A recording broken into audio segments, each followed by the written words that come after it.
Today's play activity is family names, which comes under the category of language development of preschool students.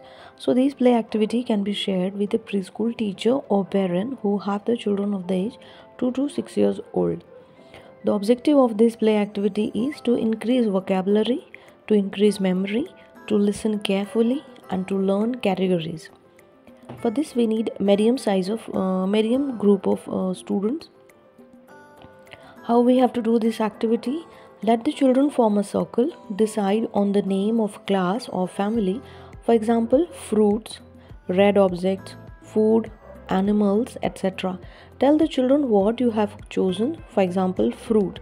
Ask each child in turn to call out the name of fruit.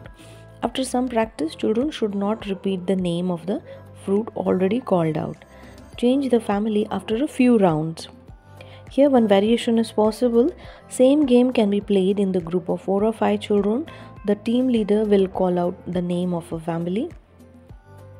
Or another variation is possible. Words starting with the same sounds are the family. For example, if you make the sound M, only words starting with the M should be called out. Begin the game by talking about words that start with the letter M. Or third variation is also possible. Decide on a certain family, for example animals. Discuss the word showing what makes them a family.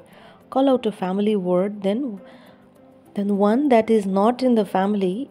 For example, if you say lion, then tiger, monkey and chair. When the chair is called out, children must clap to catch the outsider. He family name नावाची ही play activity आहे. ह्याच्यामध्ये मुलांनी वर्गीकरण करायला शिकायचं आहे आणि वेगवेगळी फॅमिली जी असते म्हणजे आपण याला एखादा ग्रुप म्हणू शकतो. जसं फळं जर म्हटलं तर मग मुलांनी ह्याच्यामध्ये वेगवेगळ्या फळांविषयी नावं घ्यायची आहेत आणि ते नाव रिपीट व्हायला नको. ज्या ग्रुपमध्ये आपण बसलेलो आहे मग सगळ्या फळांची नावं मुलांना जी माहिती आहे ती सांगून झाली तर त्यानंतर आपण एक दुसरी कॅटेगरी घेऊ शकतो. जशी रेड ऑब्जेक्ट्स असेल किंवा फूड असेल किंवा ॲनिमल्स असतील तर मुलांनी वेगवेगळ्या कुठल्या प्रकारच्या लाल लाल वस्तू आहेत तर त्याच्याविषयी मुलं बोलू शकतात. त्यांनी घरी पाहिलेल्या त्यांच्याकडे असणाऱ्या रेड कलरचा बॉल असेल किंवा रेड टमॅटो असेल किंवा एखादी रेड डॉल असेल त्यांच्याकडे किंवा रेड कार असेल तर तसं काय मुलं सांगू शकतात. किंवा याच्यामध्ये आणखी एक व्हेरिएशन असं असू शकतं की मुलं स्वतःच एक मुलगा एक कॅटेगरी ठरवेल, तो सांगेल आणि त्याच्याशी संबंधित असणाऱ्या सगळ्या वस्तूंची नावं इतर मुलं सांगतील. ह्याच्यामध्ये आणखी एक दुसरं व्हेरिएशन असं असू शकतं की एखादा वर्ड जर आपण देतो आहे की फॉर एक्झाम्पल एम म्हणतो आहे तर एमवरून स्टार्ट होणारे जे शब्द असतील एम साऊंड असणारे आणि एमवरून स्टार्ट होणारे वर्ड्स असतील तर तेच फक्त मुलांनी सांगायचे आहे. माऊस आहे, मॅट आहे, मेंबर असेल, असे कुठलेही वेगवेगळे शब्द मुलं सांगू शकतात बट ते फक्त एमपासनं सुरू असणारे असावे.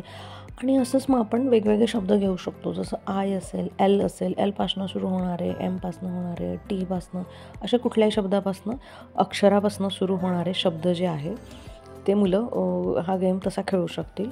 त्यानंतर ह्याच्यामध्ये आणखी एक असं व्हेरिएशन असू शकतं की एखादी आपण फॅमिलीज फॉर एक्झाम्पल ॲनिमल्सविषयी बोलतो आहे आणि मग मुलं वेगवेगळ्या ॲनिमल्सच्या नावं सांगतात. वाईल्ड ॲनिमल असेल किंवा डोमेस्टिक असतील आणि त्याच्यानंतर मधातच एखादा जर शब्द कोणी चेअर वगैरे असा म्हटला तर मग तो शब्द आउटसायडर आहे, तो वेगळा शब्द आहे, बाहेरच्या वेगळ्या गटातला शब्द आहे तो.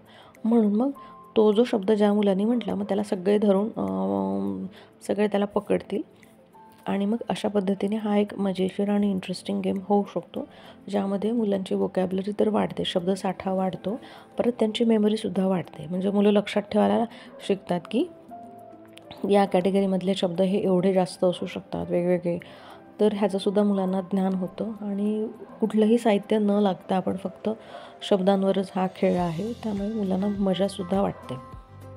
आणि हे असे गेम आपण कुठेही खेळू शकतो, घरीही खेळू शकतो आणि शाळेतही होऊ शकतात, प्रवासातही होऊ शकतात आणि हे नुसतंच लहान मुलांसाठी नसून हे मोठेही माणसं गेम असा खेळू शकतील.